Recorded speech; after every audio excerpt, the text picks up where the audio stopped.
বছরই কিন্তু আমাদের বাড়িতে মশা মাছি ইঁদুর আরশোলা টিকটিকি সহ্য করতে হয়, কিন্তু বর্ষাকালে যেন এদের উৎপাতটা আরও বেশি বেড়ে যায়। কারণ বর্ষাকালে আমাদের চারপাশে জল জমতে শুরু করে, ড্রেনগুলো ভরে যায়। এর কারণে দেখবেন আমাদের বাড়ি ঘরে মশা যেরকম বেড়ে যায়, আর এই যে ইঁদুর আরশোলা টিকটিকি এরা বাইরে থাকার জায়গা না পেয়ে আমাদের বাড়ি ঘরে আশ্রয় নেয়। আর এই ছোট ছোট প্রাণীগুলো আমাদের বাড়ি এসে ঘর বাড়িকে যেরকম নোংরা করে, এমনকি এদের কারণে আমাদের শরীরে ভয়ঙ্কর রোগ ব্যাধি বাসা বাঁধে। টিকটিকি আরশোলা দেখা যায় রান্নাঘরে ঘোরাঘুরি করতে থাকে, এদের পটি আমাদের খাবারে চলে গেলে অসুস্থ হয়ে পড়ি। এমনকি কোনো কারণে এরা যদি খাবারে মুখ দিয়ে দেয় তাহলেও কিন্তু আমরা অসুস্থ হয়ে পড়ি। বাজার থেকে এদের তাড়ানোর জন্য যে ধরনের ওষুধ কেমিক্যাল ব্যবহার করি আমরা, সেগুলোও স্বাস্থ্যের জন্য ক্ষতিকর। আর এই ধরনের ইঁদুর আরশোলা টিকটিকি তাড়ানোর জন্য যে ওষুধগুলো কিনে নিয়ে আসি, বাচ্চারা ঘরে থাকলে সেগুলো ওষুধ দিতেও ভয় পায়, আর অনেকটা টাকাও খরচা হয়। আজকে এমন একটি রেমেডি শেয়ার করব, খুব সহজে ইঁদুর আরশোলা টিকটিকি মশা তাড়াবেন। বন্ধুরা, শুধু আপনারা একটি দুটি জিনিস মিশিয়ে ব্যবহার করুন, দেখবেন বর্ষাকাল হোক, গরমকাল কিংবা শীতকাল, আপনাদের বাড়িতে একটিও মশা কিংবা ইঁদুর আরশোলা টিকটিকি দেখতে পাবেন না। শ্যাম্পু আমাদের প্রত্যেকের বাড়িতেই থাকে, কিন্তু আমরা শ্যাম্পুর সঙ্গে একটি দুটি জিনিস মিশিয়ে যদি সেটাকে সঠিকভাবে ব্যবহার করি, খুব সহজেই কিন্তু আমাদের বাড়ির থেকে আমরা তাড়িয়ে ফেলতে পারি 5 মিনিটের মধ্যে মশাকে। এখানে দেখুন আমি নিয়ে নিয়েছি 1 চামচ পরিমাণ মতো বন্ধুরা শ্যাম্পু। এবার আমরা কি করব, এর সঙ্গে কি জিনিস আমরা মিশিয়ে নেব, দুটো জিনিস চলুন তাহলে দেখে নিই।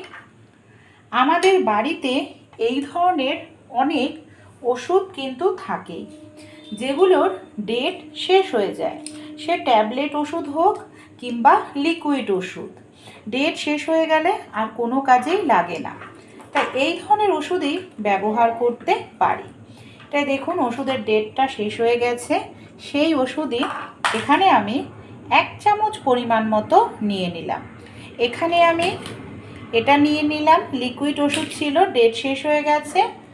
আপনারা চাইলে এই যে বললাম, এই ধরনের ট্যাবলেট ওষুধের ডেট শেষ হয়ে গেলে, ট্যাবলেট ওষুধ যদি হয় সেটাকে গুঁড়ো করে তারপর ব্যবহার করবেন, মানে একটু গুঁড়ো করে নিতে হবে।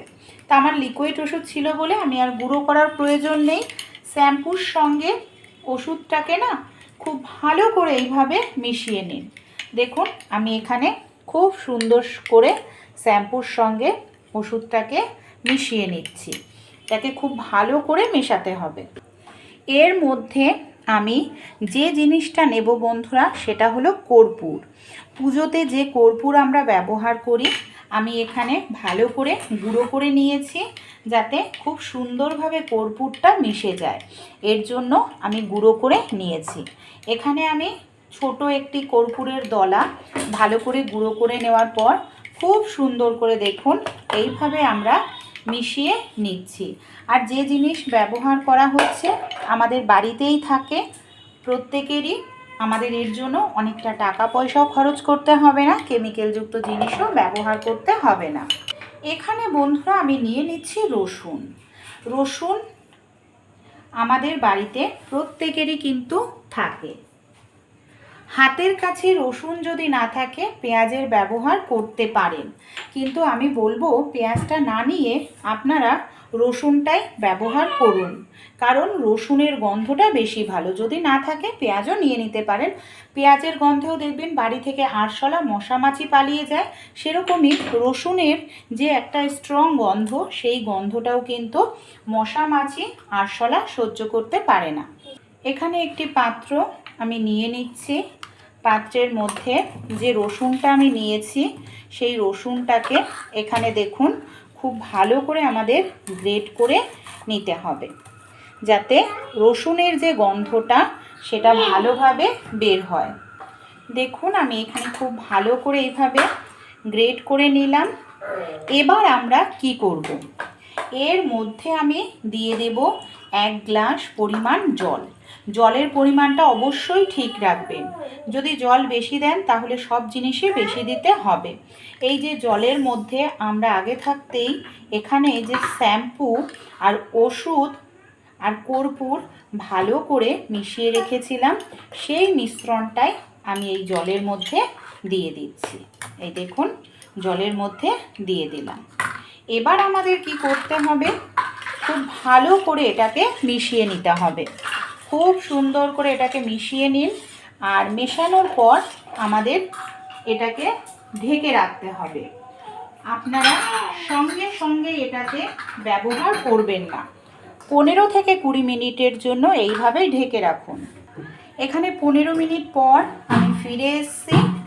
এবার কি করব, খুব ভালো করে মিশিয়ে নেব।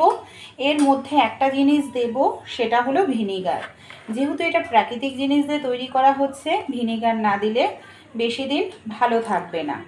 2 চামচ পরিমাণ মতো ভিনিগার দিয়ে দিলাম। খুব ভালো করে এটাকে মিশিয়ে নেব। দেখুন, এইভাবে খুব ভালো করে মিশ্রণটাকে মিশিয়ে নিন। এবার আমরা কি করব, এটাকে ছেঁকে নেব। যেহেতু দেখুন এখানে পেঁয়াজের বা রসুনের খোসা রয়েছে, তাই এই খোসা সমেত ব্যবহার করা যাবে না। এটাকে আমাদের খুব ভালো করে এইভাবে ছেঁকে নিতে লাগবে। এবার আমরা কি করব, ছাকার পর আমাদের বাড়িতে যে এই ধরনের জলের বোতল বা কোল্ড ড্রিঙ্কসের বোতল বা স্প্রে বোতল থাকে, যেটাই থাকুক তার মধ্যে আপনারা মিশ্রণটা এইভাবে ঢেলে নিন। দেখুন কত সুন্দর প্রাকৃতিক একটি আপনাদের এখানে তৈরি হয়ে গেল একটি স্প্রে। ঘরেই তৈরি করে নিতে পারেন, কোনো রকম আপনাদের ঝামেলা করতে হবে না, সহজে তৈরিও হয়ে যাবে, ব্যবহার করাও খুব ইজি।